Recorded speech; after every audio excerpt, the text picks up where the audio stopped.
mga posibilidad ng tagumpay o kabiguan, ng ligaya o lungkot. Kaya marapat lamang na tanggapin si Jesus bilang tagapagligtas at Panginoon. At matapos yun ay panariwain ang katapatan at paglapit sa Kanya bawat araw o day by day. Ang day by day ay naglalayong umalalay sa pang-araw-araw na pamumuhay. Narito po ang ikalawang bahagi ng mensahe ni Kuya Ed Lapis na pinamagatang Two Mentalities About Wealth.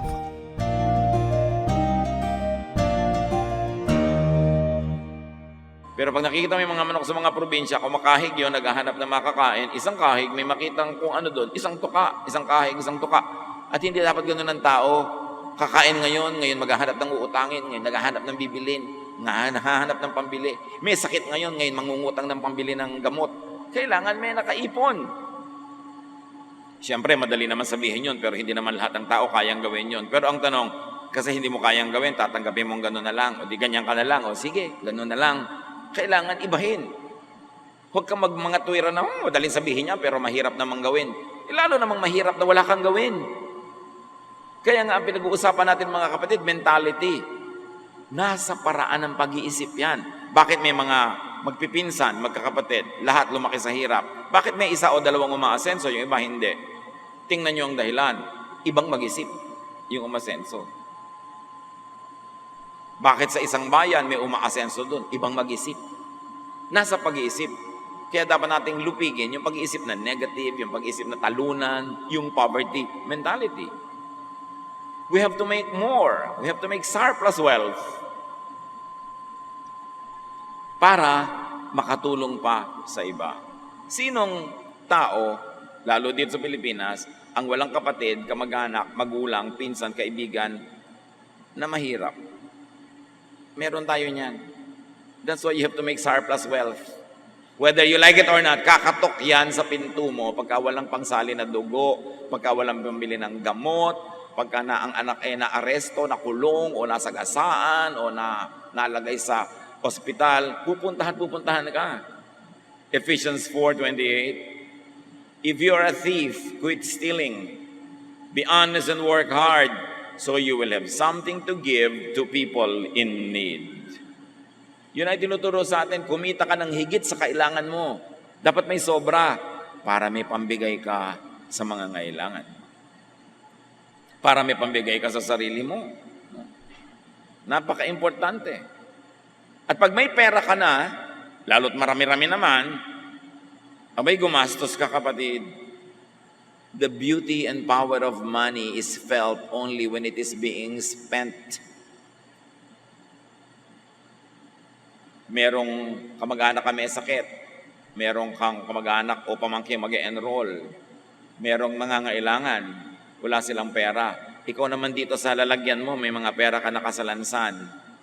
Pag ibinigay mo yung 1,000 doon o 2,000, ang daming magagawa sa buhay niya. Pero pag inipit-ipit mo lang doon sa pagitan ng mga duster mo, wala namang ginagawa yun, nandun lang.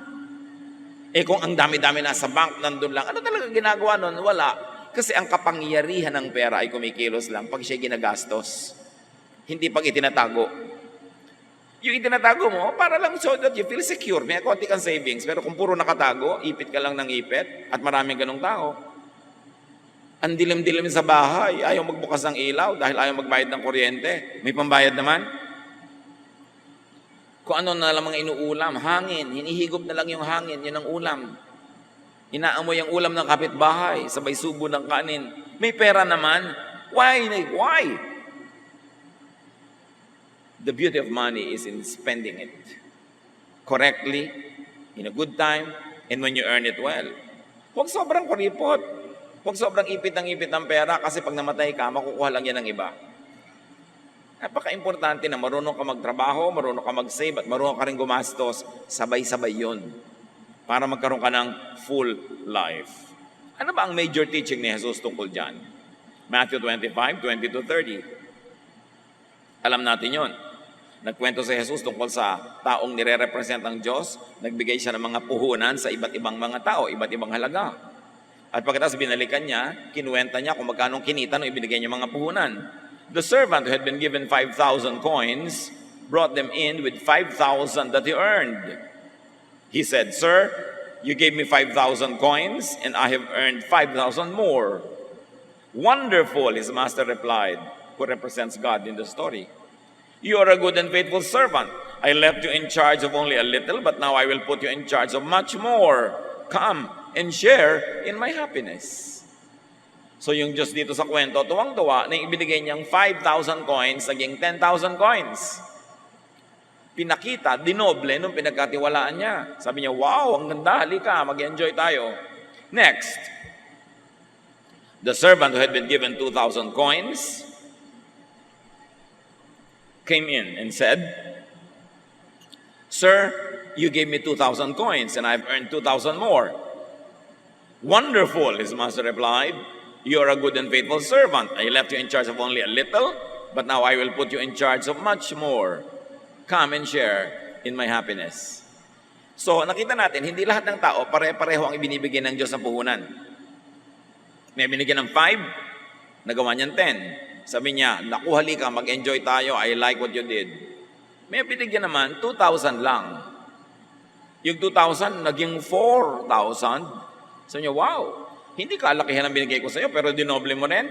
Next time, mas malaki na ibibigay ko sa'yo. Kasi napapadoble mo. Sabi ganun, halika, sumama ka sa aking kasiyahan. The servant who had been given 1,000 coins came in and said, Sir, I know that you are hard to get along with. You harvest what you don't plant and gather crops where you haven't scattered seed. I was frightened and went out and hid your money in the ground. Here is every single coin. So yung isa binigyan ng 5,000, naging 10. Yung isa binigyan ng 2,000, naging 4. Yung isa binigyan ng 1,000 lang. Sabi niya, ito na po, 1,000 nyo. Eksaktong-eksakto, sosoli ko na lang. Hindi ko in-invest, wala akong ginawa. Kasi natatakot ako magkamali. At saka wala naman kayong kwentang tao eh. Bakit ko paparamihin ang binibigay niyo sa akin? So this is the usual attitude of mahirap mentality. Rich people are bad. They become rich for being bad, so why join them in their projects? Ang poverty mentality, money is not meant to be multiplied. It is only to be kept. Ibinaon ng pera, nakabaon, nakaipit lang. At ganun ang talent ng maraming tao na ibinigay ng Diyos, nakabaon lang, hindi nagagamit. Ganun yung kanilang mga karunungan, mga katangian, hindi nagagamit, nakabaon lang. So ikinatuwa ba yun?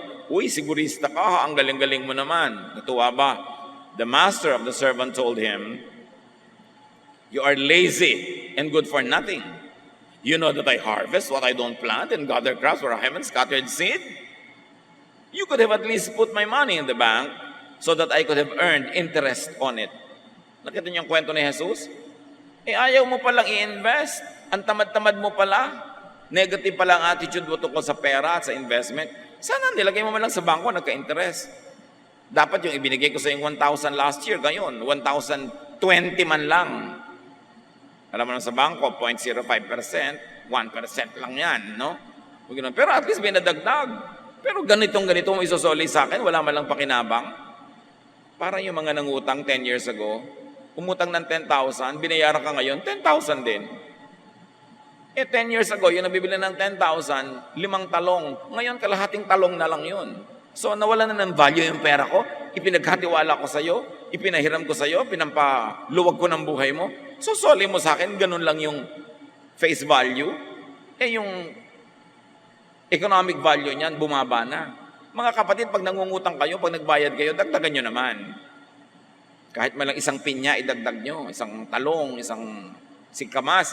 Hindi yung ganun-ganun nyo rin isosole, wala malang pakinabang yung nagpahiram sa inyo. Nangangalumata na nga, kawo-worry gabi-gabi kung magbabayad kayo or not. Tapos ganun lang, wala siyang napala. Paano kayo pagpapalain ng langit kung ganun kayo uri mangutang? Hindi kayo blessing sa nagpautang sa inyo. Yun yung nagbabayad pa ha, meron pa nga hindi nagbabayad. Masama pa, loob pag nasingil, galit pa. So what was the master looking for? Interest. Interest man lang. In other words, the God in the story, told by Jesus, would like us to make wealth, to multiply wealth.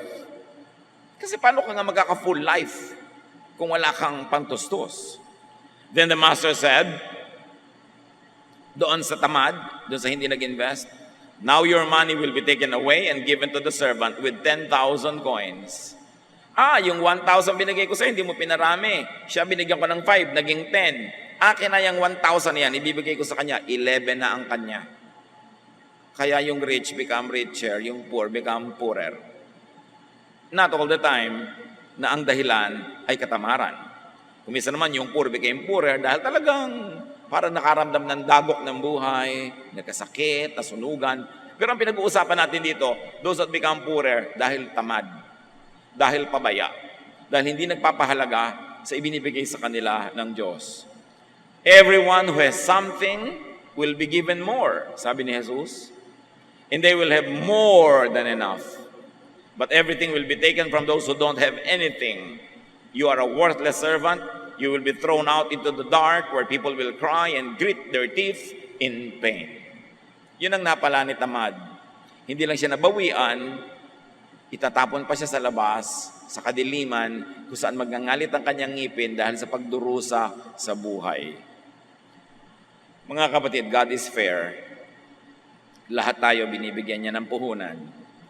Lahat meron. Iba-iba lang. Merong 5, may 10, may 1. Ang tanong, anong ginagawa natin sa puhunan natin?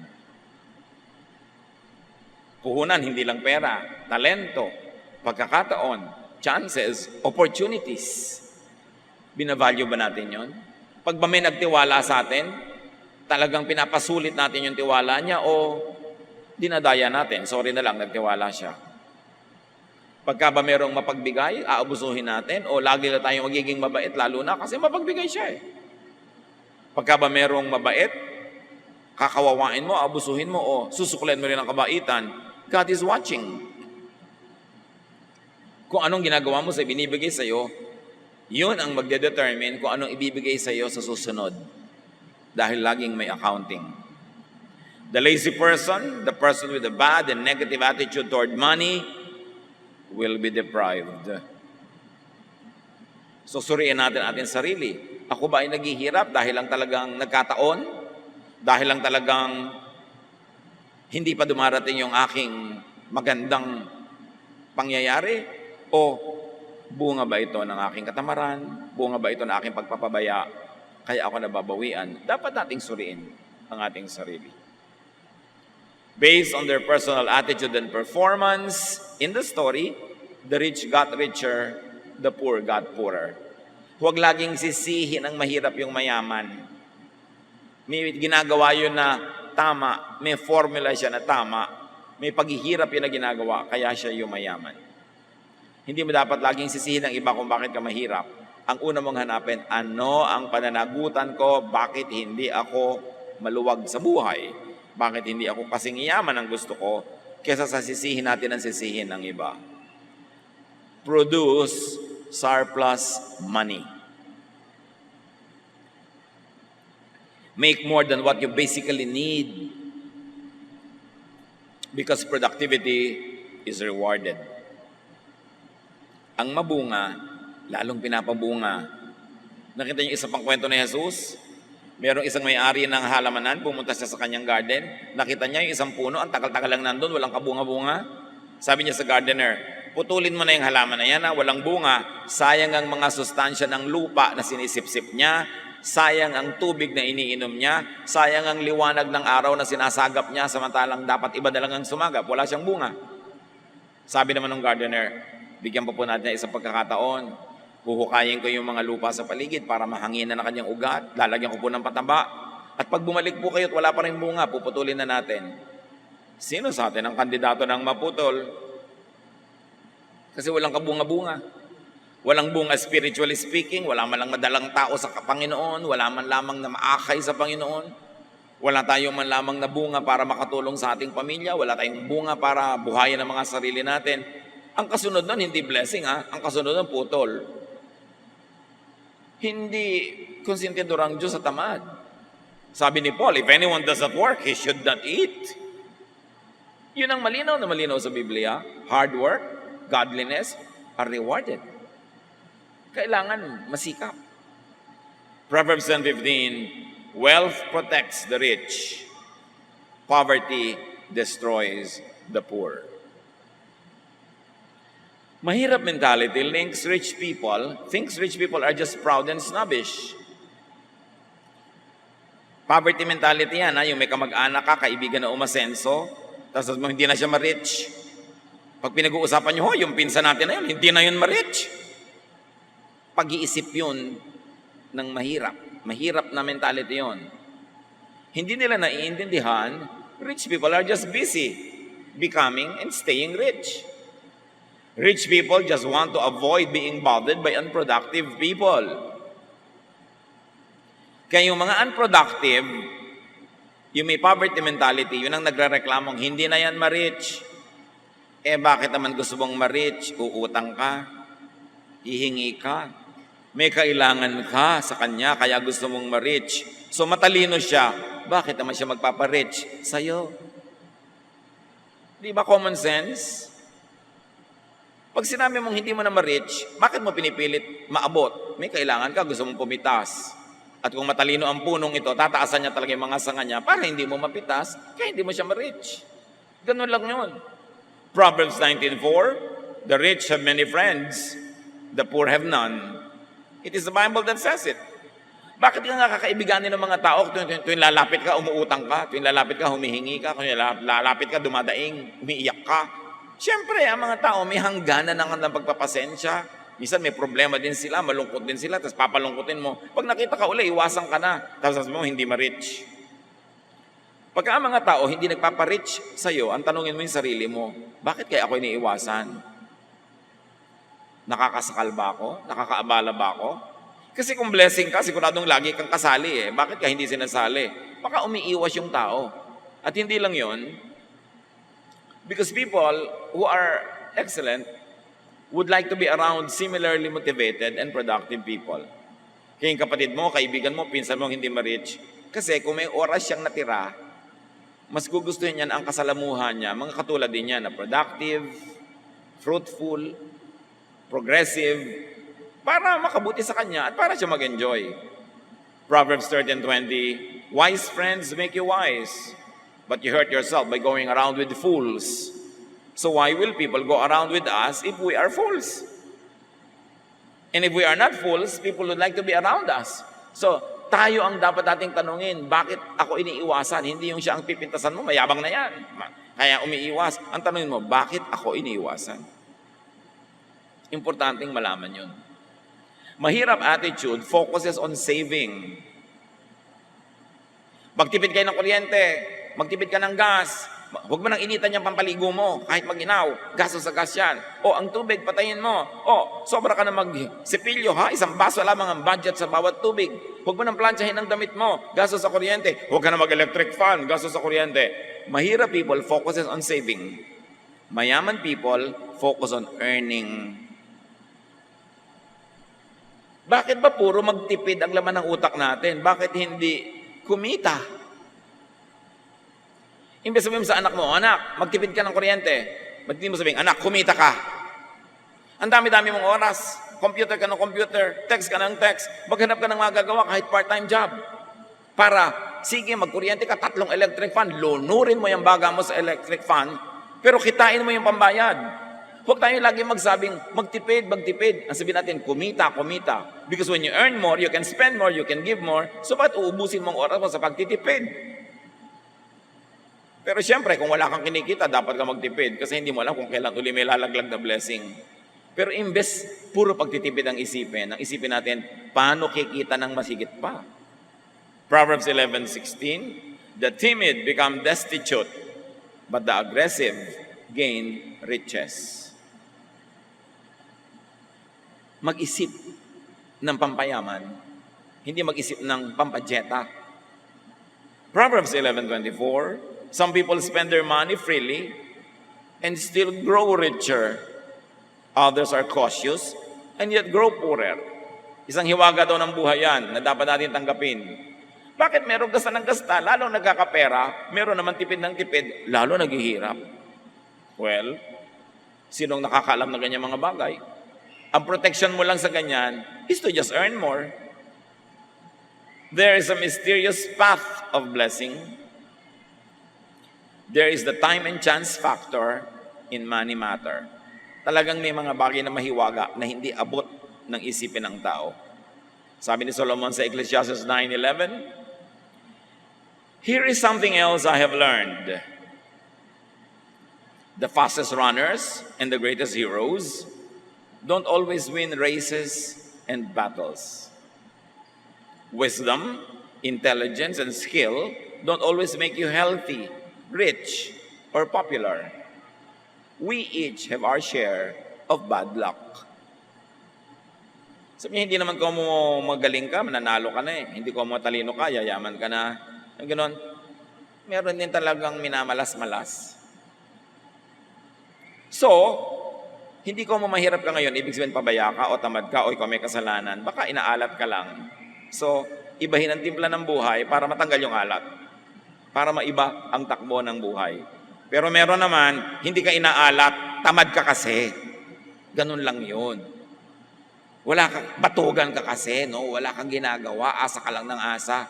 Kaya ka mahirap, gumagastos ka ng higit sa kinikita mo. Hindi alat ang tawag doon. It means you are spending more than what you're earning. So dapat marunong tayong sumuri sa ating sarili.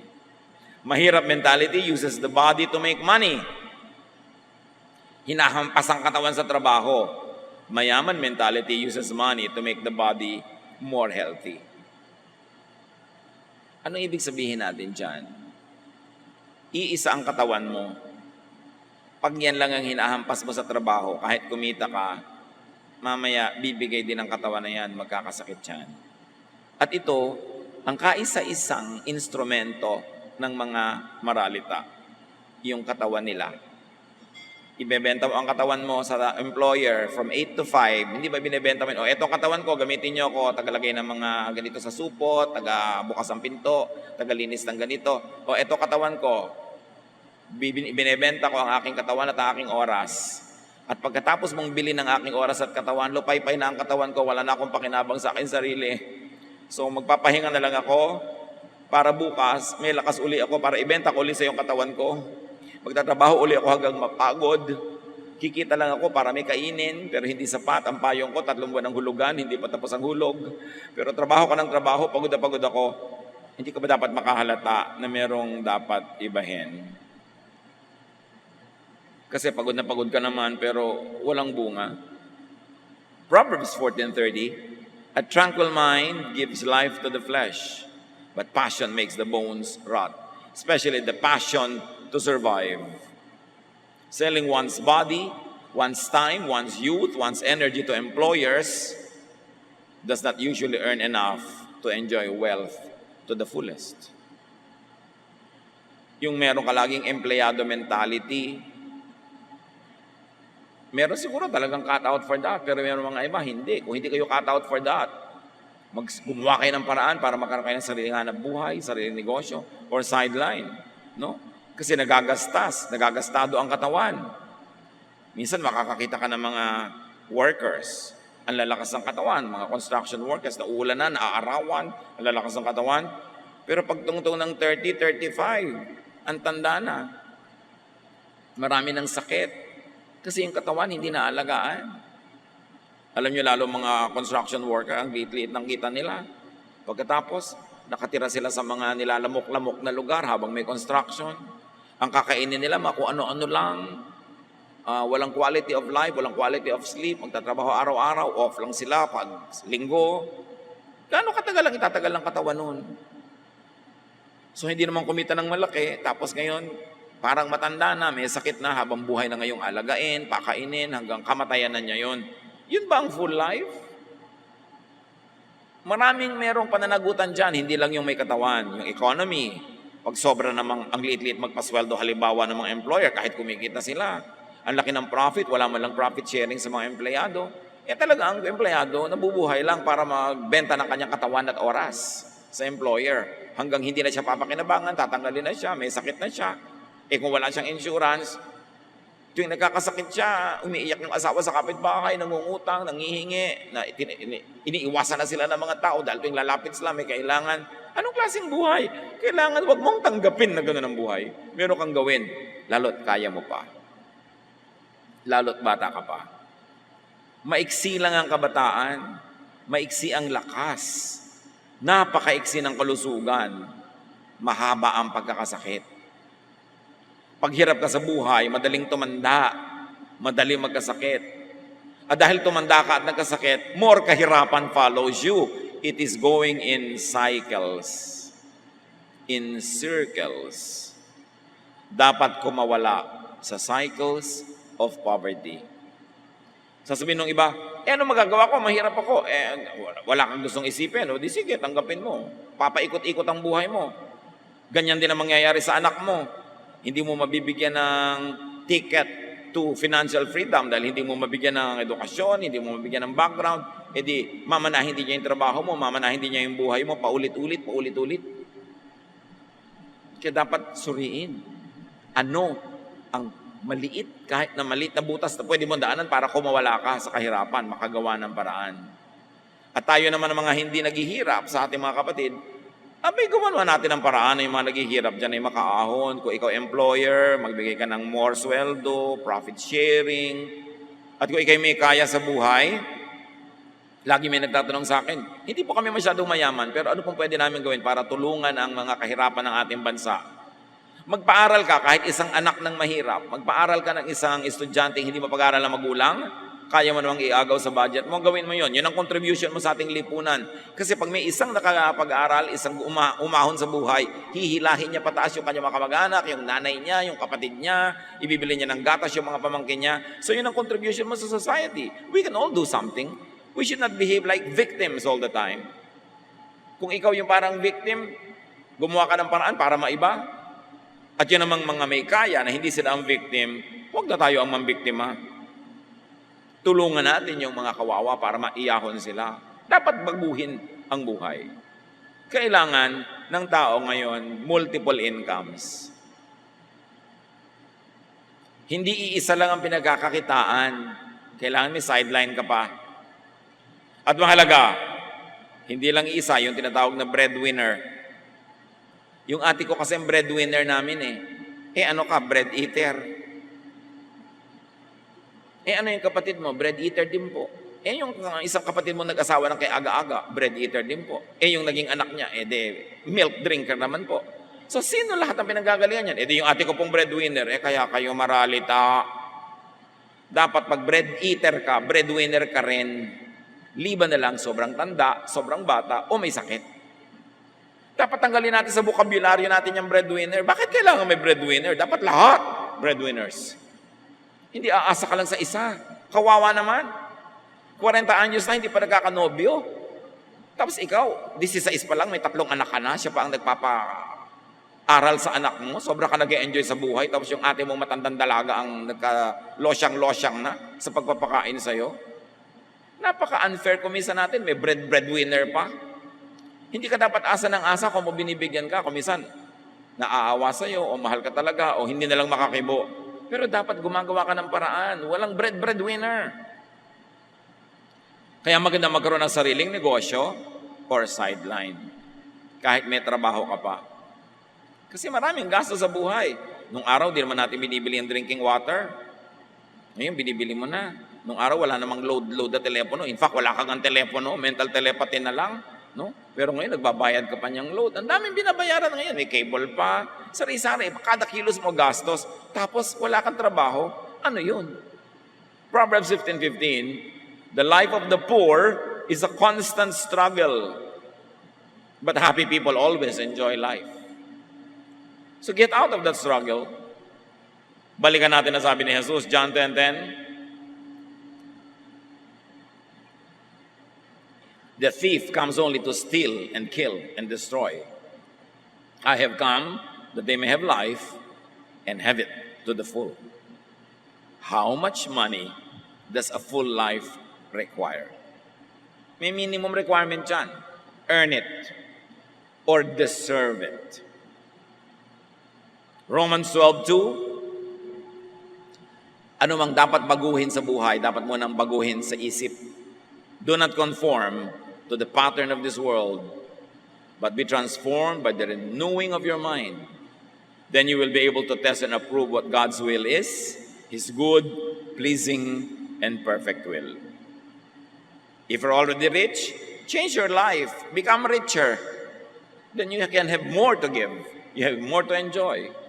If you are not rich, change your way of thinking. Change your life and be rich.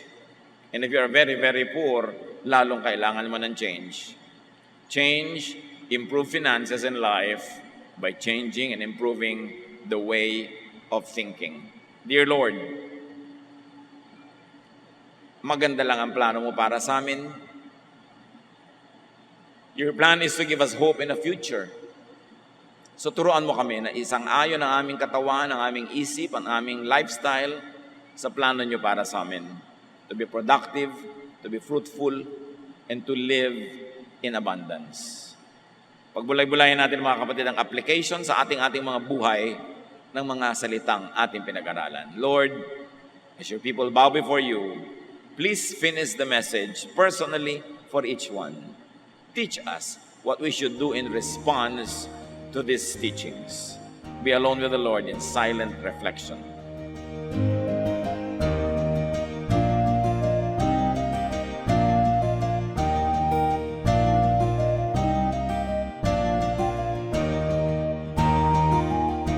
Ang katatapos mong ikalawa at huling bahagi ng mensahe ni Kuya Enlapis ay pinamagatang Two Mentalities About Wealth.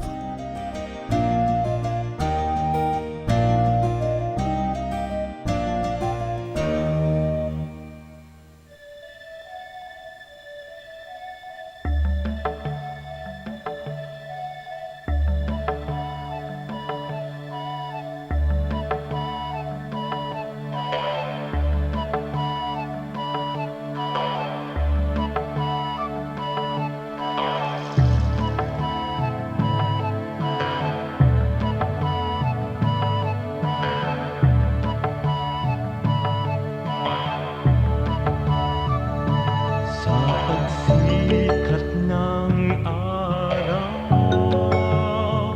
hanggang sa paglubog nito, ngalan ni Jesus papupurihan.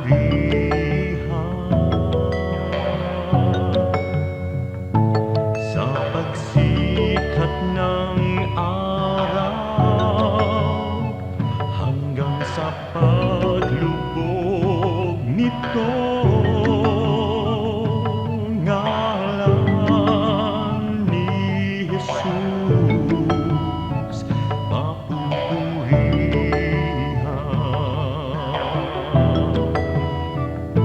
Sambahin ka, O Diyos.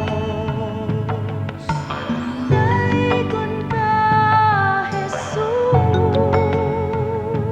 Daydayawan ka, O Apo Diyos, sa lahat ng panahon.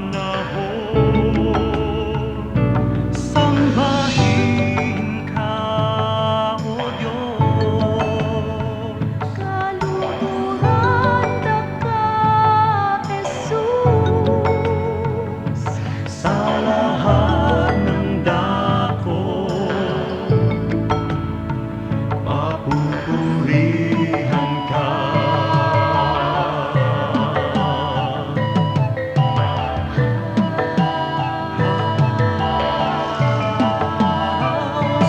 Sa pagsikat ng araw hanggang sa paglubog nito, ngalan ni Jesus papupurihan.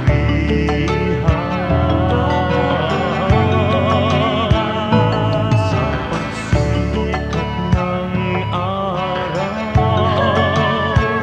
hanggang sa paglubog nito, ngalan ni Jesus papupurihan.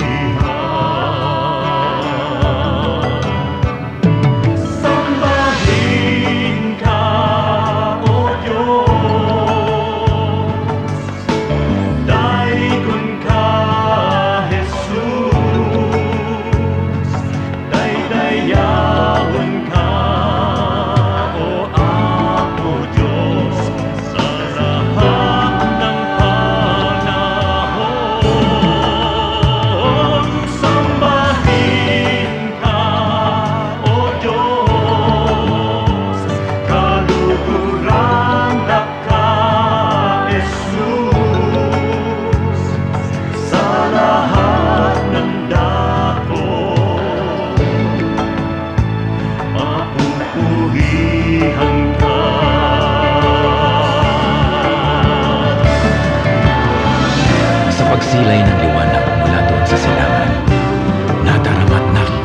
sa inyong pagmamahal.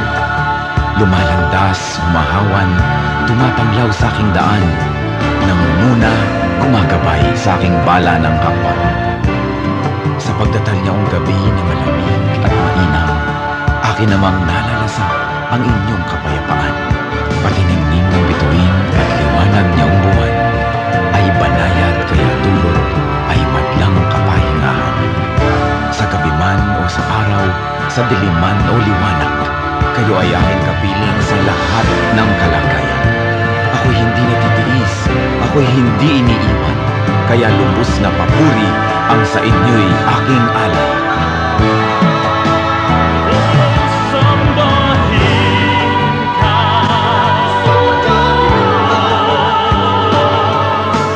daikon ka, Jesus. Daydayawan ka, O Apo Diyos, sa lahat ng panahon.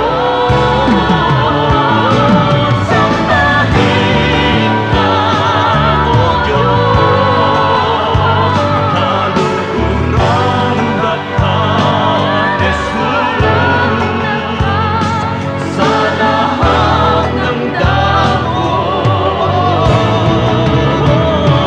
Sambahin ka, O Diyos, daikon ka, Jesus. Daydayawan ka, O Apo Diyos, sa lahat ng panahon. Sambahin ka, O Diyos, kaluguran ka, Jesus, sa lahat ng dahon.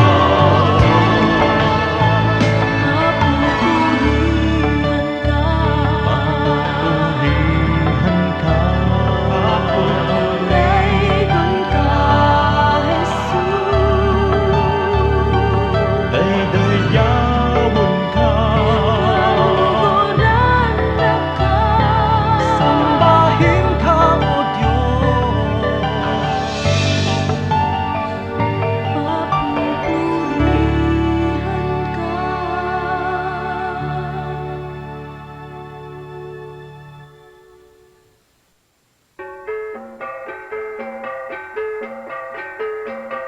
Jadi ako napatog na nga dyan. Ako ingana lagsakan sinapatog kung ako. Jadi ako napatog na nga dyan. Ako ingana lagsakan sinapatog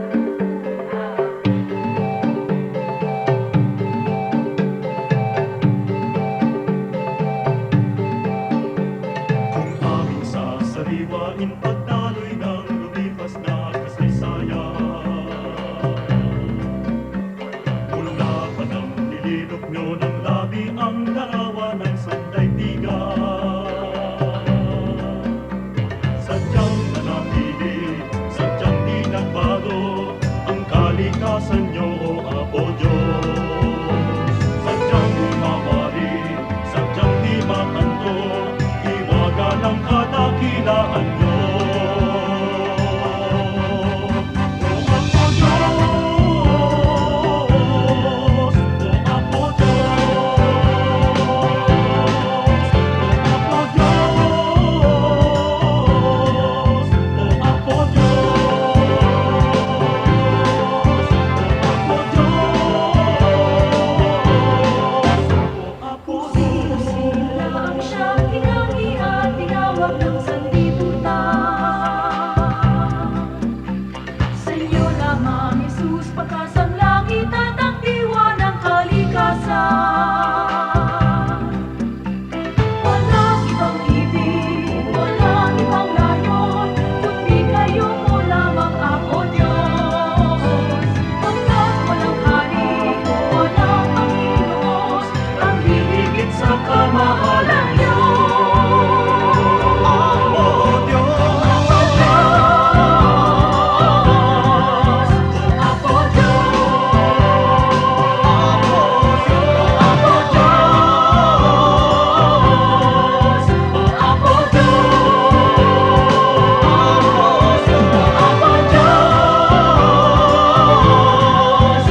Aking damdamin di mapalagi at ang isipan ay laging ligaw.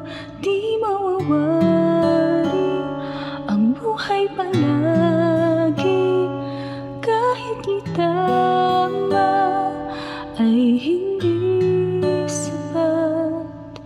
Nais kong itama ang lahat, ngunit iabot at di sapat. Jesus, kailangan kita. Jesus,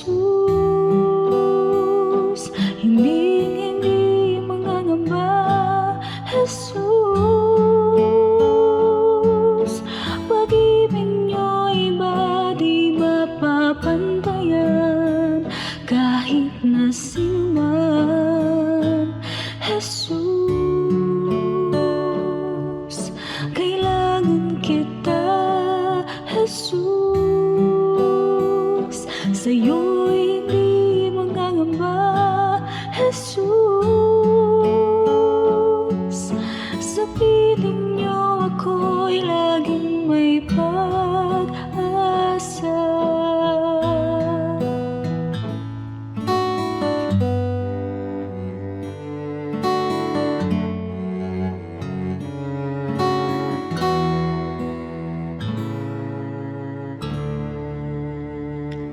Aking damdamin di mapalagi at ang isipan ay laging ligaw.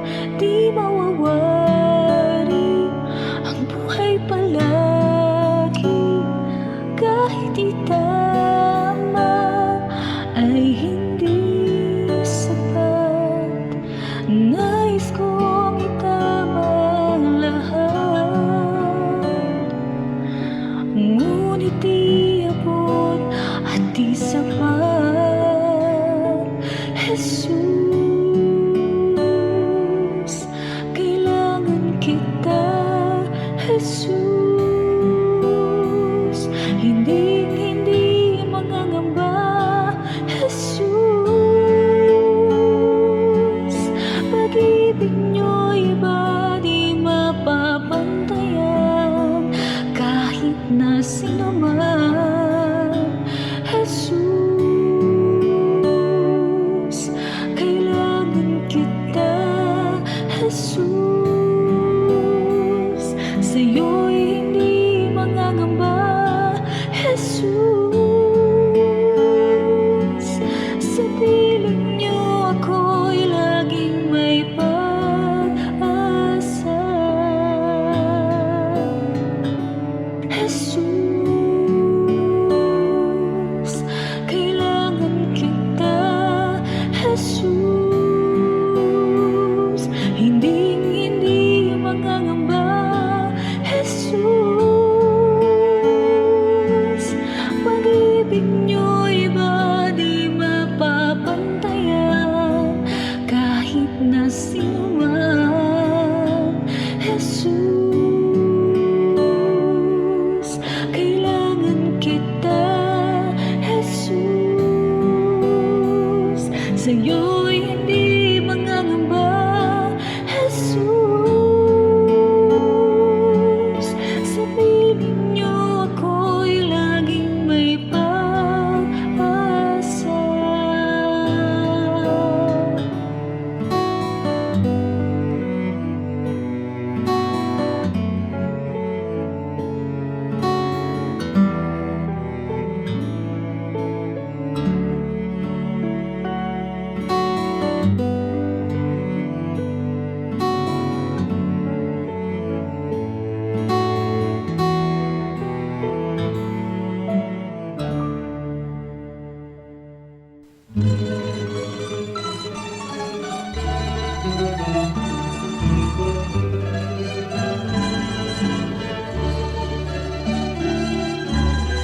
Mga gawa niyo sa aming buhay, tuwin ay naaalala.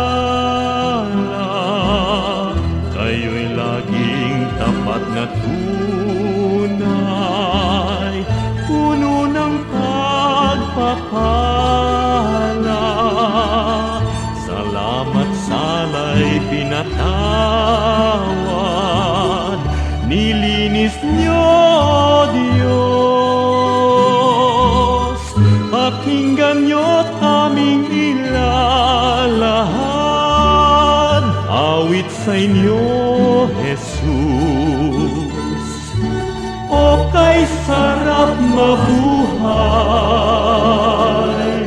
sa piling niyo, Jesus.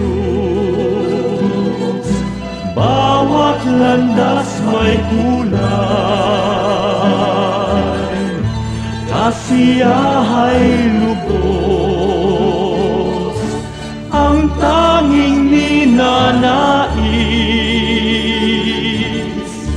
ay magpuri sa inyo, lalo lang tumatamis sa piling niyo, Jesus.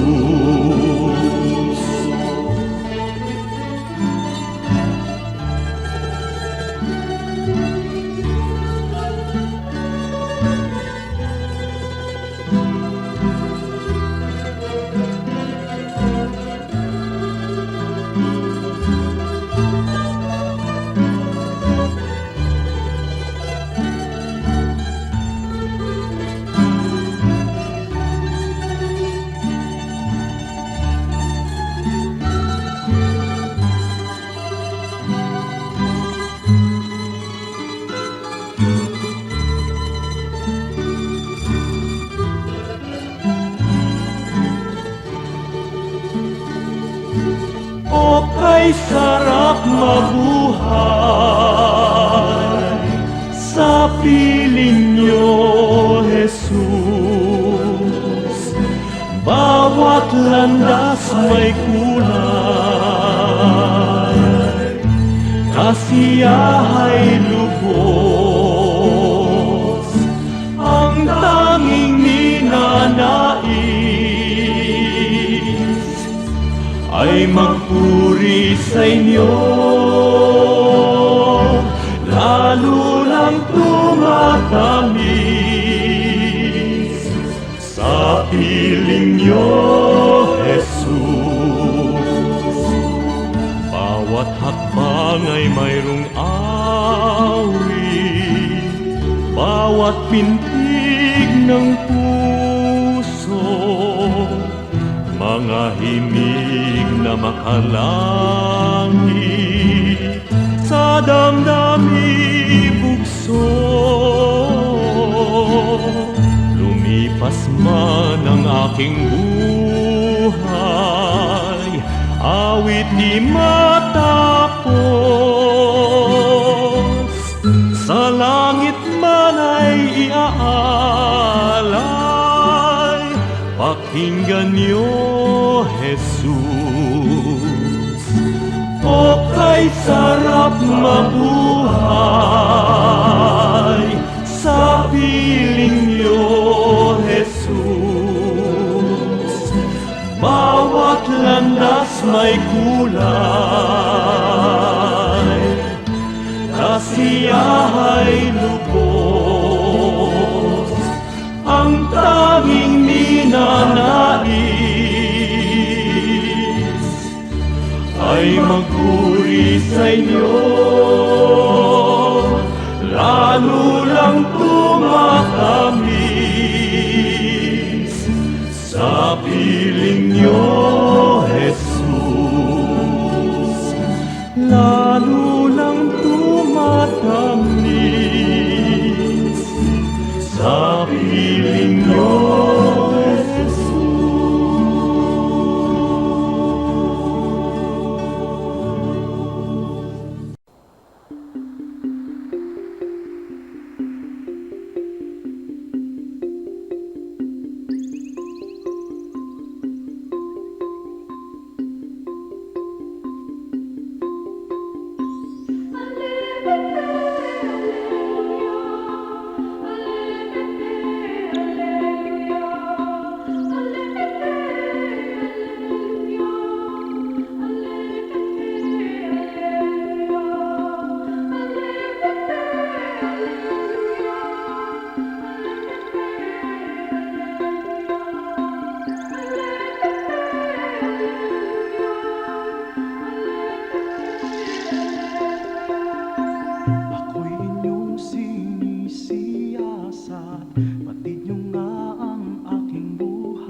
kayo'y naroon, O Yahweh, upang ako'y pangunahan. O Diyos, ako ay siyasatin, ang lahat sa iyong nabahagi.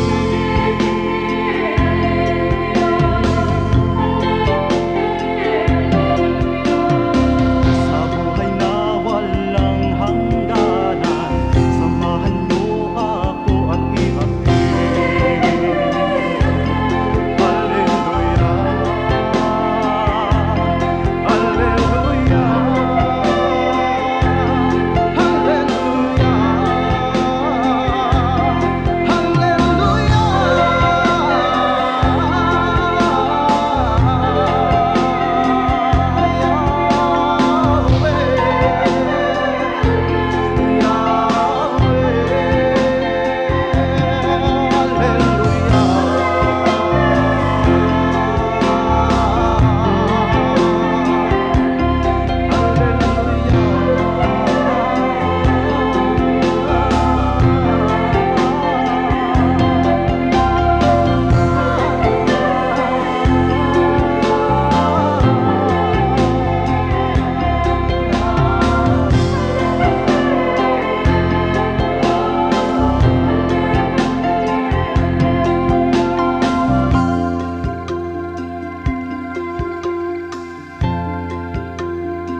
Oras na po para pansamantalang magpaalam ang programang Day by Day.